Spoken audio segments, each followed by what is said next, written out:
Good morning, good afternoon, good evening from wherever you're watching me from. This is Amongoro. Kindly subscribe to my YouTube channel. My YouTube name is Amongoro. Kindly share and like. You can also leave a comment if you have a minute to do so. Now, today is Saturday. I just want to say happy Sabbath to the Seventh day Adventist. Happy Sabbath. When you go to church, pray for our country, pray for each and every person. People are going through a lot. So whenever you get an opportunity, please pray for us. Thank you so very much. Now, there's something that I've been doing a research on my own, and this is what I found out. And the statistics down here is really worrying, but it's the truth. It's the truth of what is happening nowadays, especially in Nairobi. It's not only happening in Nairobi, but my research was done based Nairobi area, Nairobi CBD. I mean, Nairobi CBD and the surroundings. Now, if if all married men choose to be faithful to their wives, this is what I found out. If married men, all married men in Nairobi and the surroundings chooses to be faithful to their wives, this is what is going to happen to most people. Number one, 70% of female students will die of hunger. 70% of female students will die of hunger. That is university students, female students, college female students, and these are tertiary colleges. Female students will die of hunger if all men in Nairobi and the surroundings choose to be faithful to their wives. Number one, 70% of female students will die of hunger. Number two, 70% of single women will be evicted from their residences. Let me put it so. Maybe an apartment, a mansionette, a bungalow. 70%, that's number two, 70% of single women living in Nairobi and the surroundings will be evicted, watafukuzwa kutoka kwa manyumba zao. 70% of single women will be evicted, watafukuzwa from the houses they live in. If all married men in Nairobi and the surroundings choose to be faithful to their wives, this will happen. Number three, 63% of cars owned by women will be repossessed. 63% of cars owned by women in Nairobi and the surroundings will be repossessed. Hizo magari zitachukuliwa sote. If only married men chooses to be faithful to their wives. These are the repercussions. This is what some people will have to suffer. 63% of cars owned by women will be repossessed. Number four, 80% of salon businesses in Nairobi and the surroundings will fold its doors. In short, they will close. 80% of salon businesses owned by women will shut its doors. Salon sote 80%, salon sote Nairobi sitafungwa. Do you know kwa nini sitafungwa? Kwa sababu hao ndio wanapeleka wanawake pale. Hawa wanaume ndio upeleka pale, ndio wanalipa makucha, ndio wanalipa nywele, ndio wanalipa scrapping, ndio wanalipa facial steaming, ndio wanalipa massage. So biashara mingi in Nairobi and the surroundings will shut down. Not necessarily owned by women, even those owned by men will shut its doors. kwa sababu they will have no customers, hawatakuwa na wateja. If only married men chooses to be faithful to their wives, this is what will happen. Number 5, 5% of battle stores will dry up. Yani 75%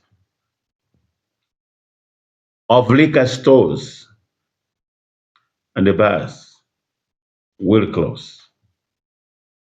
That will happen if married men chooses to be faithful to their wives. Are you with me there?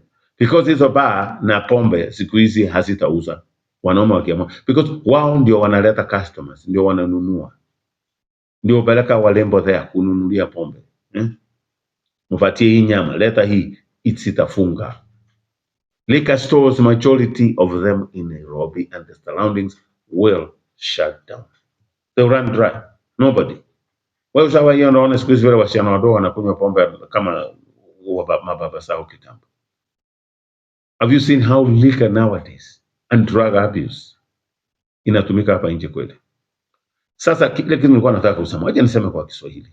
Kama wanaume wote na hii Nairobi and the surroundings wakiamua kuwa uaminifu kwa mabibi zao, wakiamua hawa wanaume wako Nairobi, married men wote waamue kuwa faithful to their wives, na hawa wako kwa relationship engaged, waamue kuwa faithful to their partners, hizi vitu zitafanyikia watu hii Nairobi. 70% ya wanawake, wanafunzi wanawake watakufa na njaa. They will die, watakufa na njaa. Number 2, 70% ya wanawake single watafukuzwa kutoka manyumba zao because hakuna mtu atawalipia rent. Hao ndio ulipa.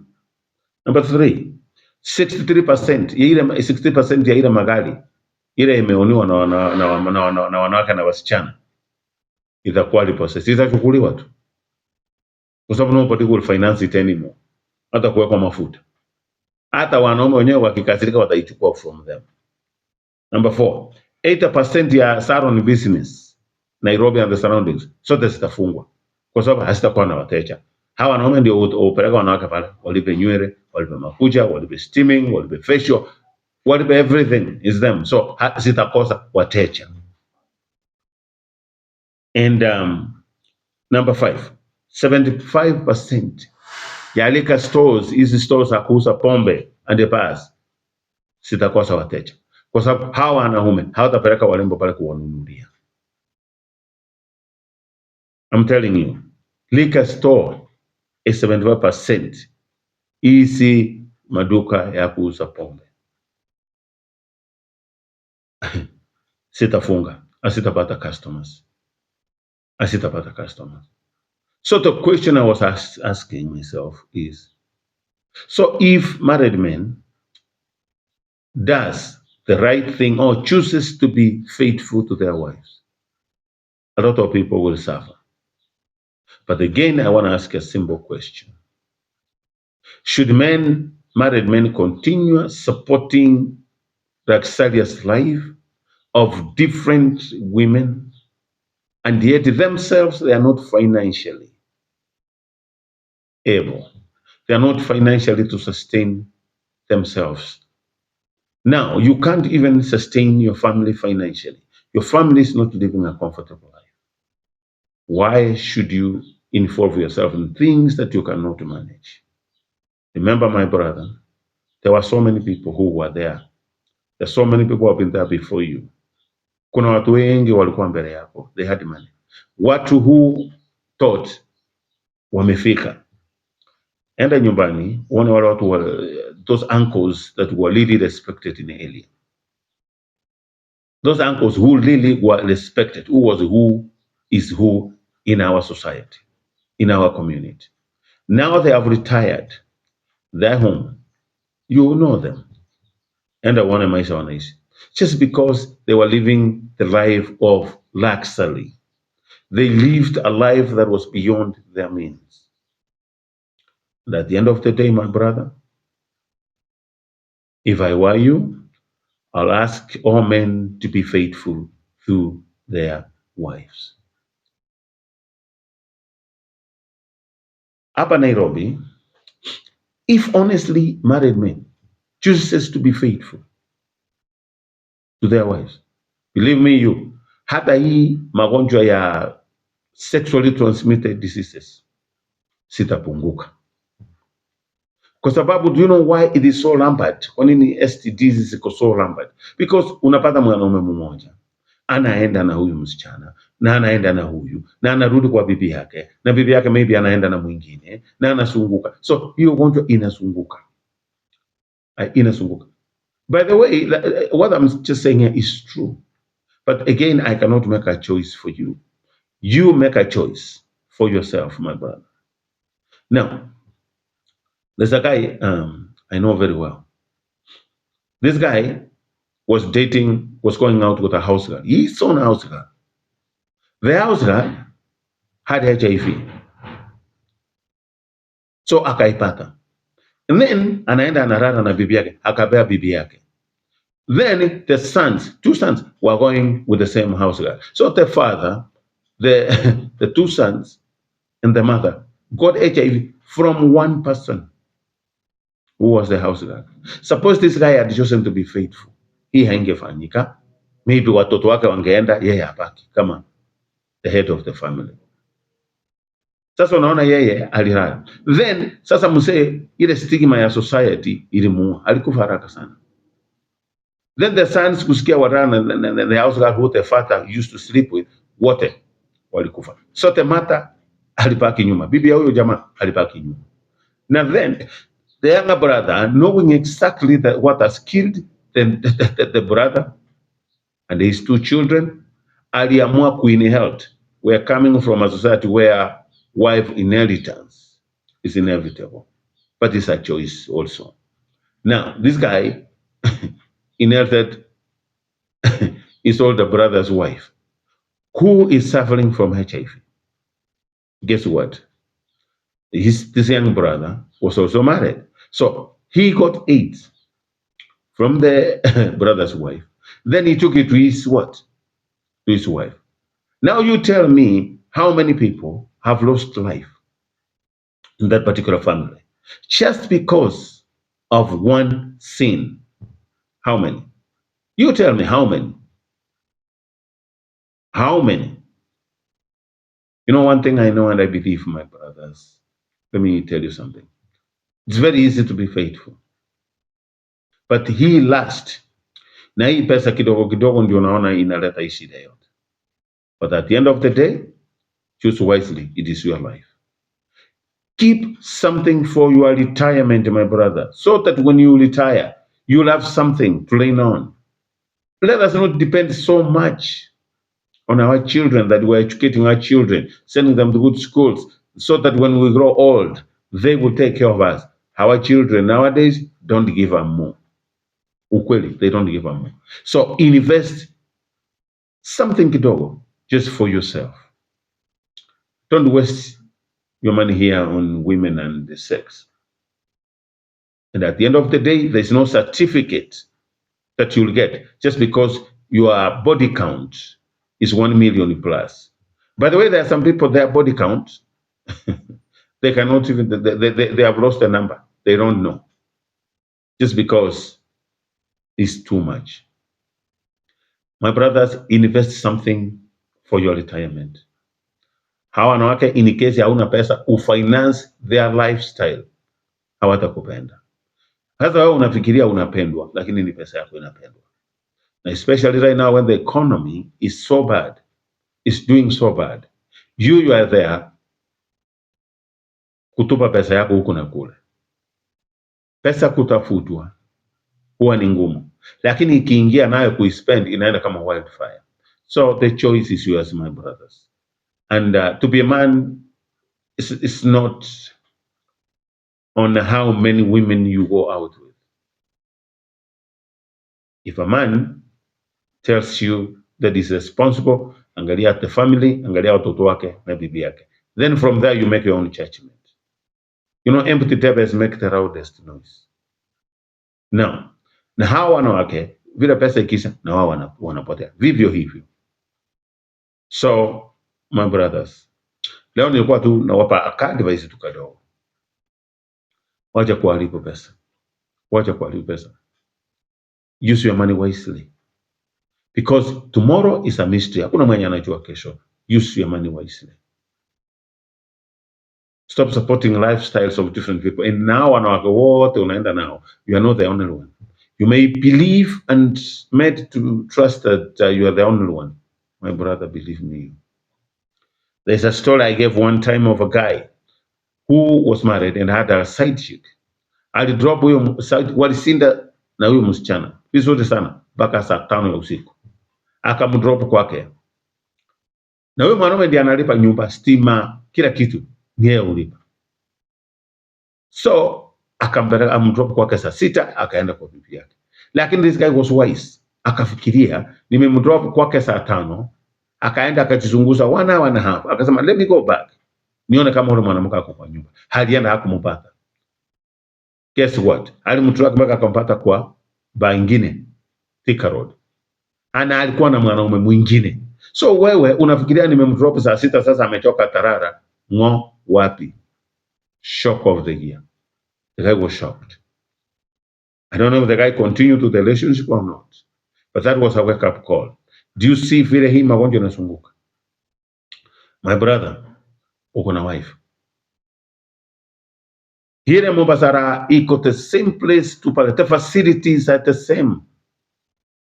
Here tu unaangalia unabebwa na kiufala tu, naweza kuwa skin color, urefu, ufupi, mnono, mkonde, hiyo tu, that's the only difference. Otherwise, after all, my brother, all the facilities of women are the same. Believe me. It's just us who lust for things that are really not meaningful to our life. If you have a family to take care of, love your family that much, that you will sacrifice everything to make your family stand. Because at the end of the day, if anything happens, your family will be there for you. You'll go back to your wife to nurse you, to take care of you. But how many of those women that you are supporting their lifestyle will be there for you when you go down? And it's very unfortunate and sad that when you go down is when you realize when it is too late, then you are there languishing in poverty with your family. Even, by the way, 30% of single women's children will not go to school. They will not go to school. The list is, it's a lot, it's numberless. But I chose a few because some married men are the one paying school fees for single ladies' children. So if they choose to be faithful to their wives, believe me, my brothers, a lot of kids will drop out of school, or they will not go to these luxurious private schools that they go to. So you choose. This thing has sent a lot of people to their early graves. And you know what? This is the only sin that God is trying to punish us left and right. There's a lot of sexually transmitted diseases that are coming up. Supergonorrhea was the latest. There's another one that came here. It was in Nigeria or in America. There's so many. All of those are caused by what? Immorality, by having sex. If we can be faithful, my brother, you have a wife. Be faithful to that woman. If you have a girlfriend that is stable, that you are engaged in, be faithful. It will be very easy for you to live a long life than to die when you have done everything, thinking now you will enjoy life. Wewe siku hizi enda kwa night clubs, utaona wanaume wase, unaweza fikiria ni baraza ya wanafunzi wasichana, ni father daughter outing iko kwa clubs. Ukienda tu utaona, you see, hata wewe mwenyewe mahali unaenda unaonanga tu, unaona mzee mzima na nyonyoba anakuja hapo na kasichana kadogo. So ukiangalia ile kona ni hiyo, ukienda, that is the trend that is going on. And I always tell men, if you want people to respect your children while in college, in school, respect other people's children so that you as God will protect them. But so long as you are out here going with who everybody's, these young girls you see, your children will not be respected. I always tell men, if you want to respect your children, Start by respecting yourself. Wanaume, tujipende bwana, tujifanyie kitu. That's what I was trying to tell you today. I felt like I need to talk to men. Today, I felt like I needed to talk to married men because we're the victims here. And we're the one who goes out there day and night looking for money. Then when that money comes, we waste it in things that don't matter, things that don't make sense, thinking that you are the only one. And yet we are a million. And these women, they know. Wewe akikuomba 10,000 utatuma. Huyu akimwomba 5,000 atatuma. Huyu 200 atatuma. Huyu 500 atatuma. There's a lady I was talking to recently. And that lady told me, yeye akona mtu wa nduti. Yes, mtu wa nduti ana date. Mtu wa motorbike. Akona mtu wa motorbike that she dates. Alafu kwa matatu hakuna driver, hakuna makanga. Alafu kwa hoteli hakuna mtu. Kwa butcher hakuna mtu. Hata akienda mkatie nyama ya 100, yeye amekula. Akifika mahali anaita ule mtu wa driver, uko wapi? Amubebe free. Akimdrop kwa stage, hakuna mtu wa nduti, ampeleke kwa nyumba. Akitaka kusikia kukula kama mandazi kwa chapati, hakuna mahali anapitia bebe, aende nayo nyumba. Na wewe ukiwa among those, wewe unafikiria I'm the king. King ni where? You can only be a king in the palace. Where is the palace? At home. You can only be a king in the palace. Where is the palace? At home. So be a king at home. Don't be a king out there, because nobody will recognize you as a king. But at home, you'll be recognized as a king by what you do, how you live a life of, good morals in your family. God bless you to make the right choices. I'm not here condemning everyone, because life is all about choices. If you make that choice, it's yours. But my brother, enough is enough. It gets to a point in life that you need to sit down and say, enough is enough. Go back, do a live review. How long you've been doing this? And what have you achieved? And what have you lost? From there, my brother, you make the right choice. Go sit down. In these years that you've been doing this, going out with these women, what have you achieved and what have you lost? Then you weigh, you gauge. Ukiona the loss is more than the gain, then that business is not worth it. If I were you, I would drop it. Just like a hot potato. Thank you very much. May God bless you. My name is Sam Ongoro. Kindly subscribe to my YouTube channel. My YouTube name is Sam Ongoro. Subscribe, share, and like. Leave a comment. Thank you very much. May you have a lovely, lovely Saturday.